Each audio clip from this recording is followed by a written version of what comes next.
Tapi sekarang saya akan berbincang dulu dengan tamu-tamu saya sebentar lagi. Topiknya ini, jadi Anda dekat-dekatlah ke televisi kalau sedang menyaksikan Kompas TV. Ini problem kita semua. Bagaimana nih anak-anak kita dengan gadget-gadgetnya sekarang di era sekarang ini? Bagaimana mengatur mereka dengan gadgetnya? Dilarang sama sekali atau diberikan tapi dengan aturan atau bagaimana begitu? Nah, problem-problem ini yang sekarang masih menjadi problema kita sebagai orang tua. Saya juga termasuk bagaimana nih mengatur anak-anak saya untuk tetap dekat dengan gadget maunya saya. Tetapi supaya mereka nggak kecanduan gimana? Nah, pagi ini saya sudah kehadiran tamu-tamu, terima kasih banyak. Saya mau sapa dulu Mbak Heni Wiradimaja, ini pemimpin redaksi dari tabloid Nakita, terima kasih pagi-pagi. Kemudian ada Mbak Gisela Tani Pratiwi, psikolog. Ya, dan akhirnya saya ditemani juga seorang laki-laki, tidak kemudian menjadi raja minyak sendirian, karena ada Fahrizal. Ini founder dari Digidu, sebuah aplikasi digital pendidikan untuk anak-anak, begitu ya. Oke, nanti kita akan lebih jauh mengenai Digidu ya, Fahrizal, dan kemudian bagaimana kemudian mengapa kami undang nih Digidu untuk kemudian hadir di sini. Saya ke Mbak Heni dulu. Seberapa jauh sekarang media kemudian punya serapan hal yang sama tuh yang saya ungkapkan tadi. Itu tinggi nggak masyarakat sekarang kebingungan, terutama orang tua, ini ngatur gadget untuk anak-anak gimana? Oke, mungkin belum tentu orang tuanya bingung juga. Mungkin dia nggak tahu gitu Kak, bahwa sebenarnya ada risiko yang kurang menyenangkan ya kalau anak itu sangat lekat dengan gadgetnya. Karena apa, mungkin nanti setelah bertahun-tahun dia akan merasakan, kok anak saya susah ya diajak bicara, tatap mata misalnya. Pandangan matanya selalu ke gadget kalau diajak bicara. Itu sebenarnya karena sebelum-sebelumnya orang tua ini mungkin tidak menerapkan aturan yang tegas, atau dia juga mungkin nggak tahu kalau resikonya bisa seperti itu. Ini gitu. Pasti nih yang di rumah yang menyaksikan, anak saya tuh kayak begitu. Karena kalau kita di restoran, anak-anak usia 1-2 tahun supaya tenang makannya, orang tuanya ngobrol atau sama teman-temannya, di depannya udah ada iPad tuh. Betul. Begitu diputarkan film atau dia udah geser-geser game atau apa gitu. Nah, secara itu tuh sebetulnya secara tidak sadar itu sudah memulai apa yang bahkan sejak bayi loh. Kita. Bahkan baru sejak melahirkan bayi. Ya, anaknya langsung difoto kan. Wah, selfie sama bayi.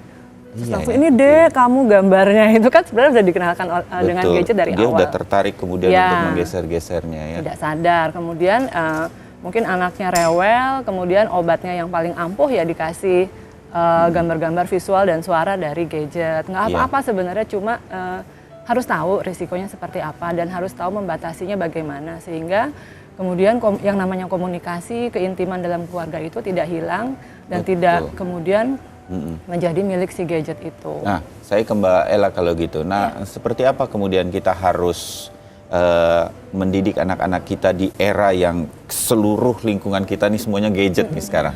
Iya, ada dua hal yang mungkin bisa menjadi kunci atau pegangan untuk semua orang tua. Bahwa pertama, yang paling penting tadi mungkin sudah disebutkan oleh Mas Bayu dan juga Mbak Heni, bahwa pembatasan penggunaan, dan juga kedua penyeimbangan dengan stimulasi-stimulasi yang lain, dengan kegiatan-kegiatan yang lain, sehingga gadget tidak menjadi satu-satunya atau tidak mendominasi seluruh waktunya anak, seluruh energinya anak dalam kesehariannya dia. Kalau kita bicara anak, Mbak Ella, itu anak-anak usia berapa nih sekarang yang harus masih tetap bisa kita batasi begitu? Karena bayangan saya nanti begitu mereka sudah besar sendiri, mereka bisa curi-curi, melanggar aturan gitu. Di mana kita kemudian bisa menerapkan aturan kemudian? Jadi kalau mau bicara tentang usia, kalau saya ingin menyarankan strict saja, misalnya 2 tahun ke bawah, bahkan saya saran 4-5 tahun ke bawah.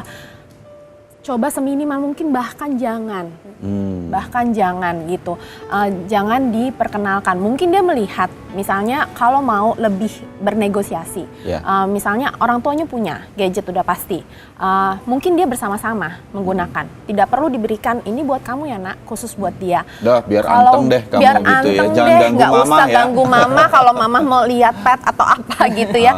Tapi lebih baik ini bersama. Jadi kemudian dia juga tahu bahwa ini bisa di-share sehingga terbatas waktunya. Kemudian SD mungkin sedikit lebih bertambah waktu dia menggunakan gadget ataupun teknologi. Tapi kemudian harus dilihat proporsi persentasenya itu harus lebih banyak ke area yang lain. Kalau Mbak Ella bilang dan aturan lain-lain. ke tingkat anak-anak SD itu seperti apa gitu sebagai sebuah bayangan yang baik aturannya? Apakah misalnya Sabtu Minggu deh boleh pegang gadget, tapi Senin sampai Jumat kalian harus belajar karena sekolah, begitu kan?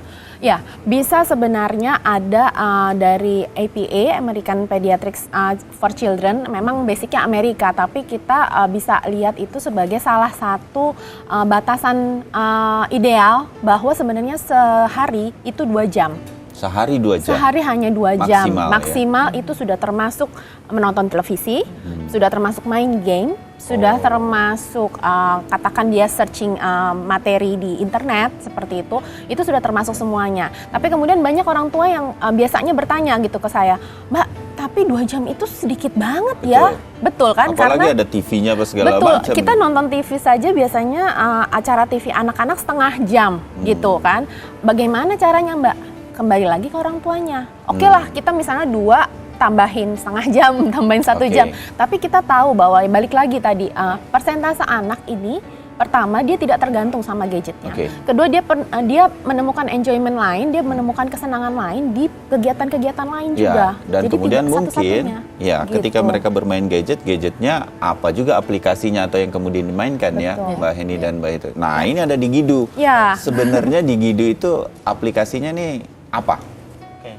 Jadi di Gidu itu kalau bahasa sederhananya itu mentransformasi yang tadinya mungkin kita baca buku kan hanya berbentuk teks sama gambar aja kan, tapi dengan digital itu kita membuatnya lebih interaktif. Jadi di dalamnya itu ada tampilan audio, visualnya juga, terus juga simulasi animasi sehingga diharapkan dengan pembuatan di Gidu itu kita bisa meningkatkan minat baca anak. Makanya kita lebih concern ke pendidikan. Sekarang di Gidu ini udah bisa diunduh secara gratis atau bagaimana? Ya, kita meluncurnya pada tahun 2014 kemarin dan kita membagikan secara free gratis. Selama ini kita masih bisa diaksesnya di desktop, tapi udah ada 2.500 user lebih dan 90%-nya malah guru yang ngedownload. Oh begitu, karena merasa ini juga bisa membantu anak-anak ya. Nah, jadi kalau Anda yang belum tahu apa yang sudah Fahrizal katakan ini mengenai di Gidu, coba dicari gitu untuk kemudian bisa diperkenalkan kepada anak-anak. Itu usia berapa Fahrizal? Kalau untuk desktopnya sendiri kita berencananya lebih ke fokus antara usia 15 sampai 18 tahun sebenarnya SMA. Sebelumnya kita melakukan riset sebenarnya ada SD, SMP, SMA dan kita memutuskan lebih baik SMA dulu. Kenapa? Karena mereka udah punya tanggung jawab dan decision untuk memilih mana dan waktu yang tepat untuk menggunakan gadget gitu loh. Oh jadi sekarang ini sekarang sudah ada yang SMP SD-nya atau belum? Kalau untuk SD SMP justru kita lakukan waktu dari 2014 kemarin. Nah, sedangkan yang 2016 ke depan kita akan meluncurkan versi mobile-nya dan kita akan fokus dulu di SMA. Oh, begitu ya. Mudah-mudahan sukses terus nih dan kemudian bisa berkembang dengan baik. Mbak Heni, nah ini di tabloid Anak Kita terutama di mana Mbak ada di sana, ini kerjasama seperti psikolog kemudian developer-developer yang memberikan games atau aplikasi yang baik untuk anak-anak ini dijalankan terus atau enggak?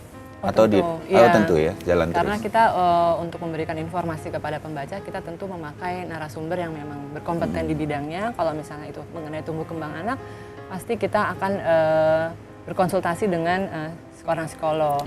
Atau kalau misalnya memang ada materi yang baik dalam dunia perdigitalan yang sangat luas-luas ini, ya tentunya kita juga ini sangat bersyukur karena saya bertemu dengan Mas Fahri di sini. Jadi saya tahu bahwa ternyata di dunia maya itu memang ada materi buatan anak negeri sendiri, juga, betul, yang peduli positif, sama begitu ya, visi dan misinya dengan anak yang kita. Mencoba membantu pendidikan sehingga anak-anak tidak searching kemana-mana, tapi mudah-mudahan dia mau membaca apa yang sudah disampaikan oleh di Gidu ini. Iya, saya sebagai orang tua berharap semua yang dilakukan nih di Nakita dan Mbak Heni dan kawan-kawan di tabloid ya, Mbak Ella sebagai psikolog saya yakin juga terus gerilya bawah tanah atas tanah kalau perlu. Fahri juga dan kawan-kawan terus bikin program-program yang baik untuk anak-anak kita. Kalau ini terus bersatu dan kemudian dijalankan terus, mudah-mudahan kekhawatiran kita bisa sedikit berkurang di era digital ini. Memang nggak bisa dibendung soalnya kan, begitu.